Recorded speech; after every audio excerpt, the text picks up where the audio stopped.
लोग कहते हैं कि रात के ठीक 12 बजते ही इस पुरानी हवेली के दरवाजे खुद बखुद खुल जाते हैं और अंदर से एक आवाज आती है, वापस चले जाओ वरना भूरी अम्मा तुम्हें देख लेगी। गांव के किनारे एक पुरानी और सुनसान हवेली थी। लोग उसे भूरी अम्मा की हवेली कहते थे। कोई नहीं जानता था कि भूरी अम्मा कौन थी, लेकिन सब कहते थे कि वो 50 साल पहले इसी हवेली में रहती थी और एक रात अचानक गायब हो गई।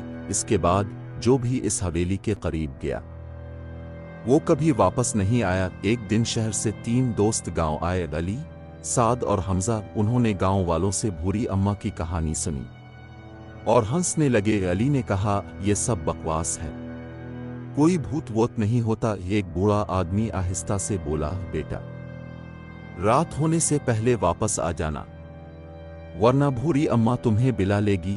लेकिन उन्होंने इस बात को नजरअंदाज कर दिया। रात के 11:55 बज रहे थे। तीनों दोस्त टार्च लेकर हवेली के अंदर दाखिल हुए। अंदर हर तरफ अंधेरा था, टूटा हुआ फर्नीचर और एक अजीब सी ठंडी हवा चल रही थी। जैसे ही 12 बजे, धड़ाम, दरवाजा जोर से बंद हो गया। हमजा घबरा गया, ये किसने बंद किया? अचानक सीढ़ियों से कदमों की हल्की हल्की आवाज आने लगी, टप टप टप। साद ने टार्च ऊपर की, लेकिन वहां कोई नहीं था। फिर अचानक उनके पीछे से एक बूढ़ी औरत की आवाज आई, तुम लोगों ने मेरी नींद क्यों खराब की? तीनों ने आहिस्ता से पीछे मुड़कर देखा।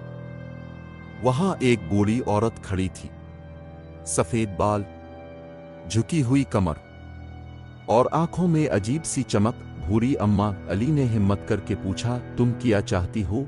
भूरी अम्मा आहिस्ता से मुस्कुराई, मुझे बस साथ चाहिए, मैं बहुत अरसे से अकेली हूं। फिर उसने अपना हाथ आगे बढ़ाया। जैसे ही हमजा ने इसका हाथ पकड़ा, वो जोर से चीख उठा। इसका चेहरा लम्हों में बूढ़ा होने लगा, जैसे इसकी जिंदगी इससे छीनी जा रही हो। साद और अली भागने लगे, लेकिन दरवाजा बंद था। भूरी अम्मा की आवाज गूंजी, एक जा चुका है, अब तुम दोनों की बारी है। सुबह गांव वाले हवेली के पास पहुंचे। दरवाजा खुला हुआ था। अंदर सिर्फ 3 पुरानी कुर्सियां रखी थीं। 3 बूढ़े लोग, उनकी आंखें खाली थीं और उनके दरमियान भूरी अम्मा मुस्कुरा रही थी। अब मैं अकेली नहीं हूं, और उन पर बैठे थे। अगर तुम भी रात के 12 बजे किसी सुनसान जगह जाने की हिम्मत रखते हो तो याद रखना, हर जगह इंसान नहीं होते, कुछ जगहों पर भूरी अम्मा भी होती है।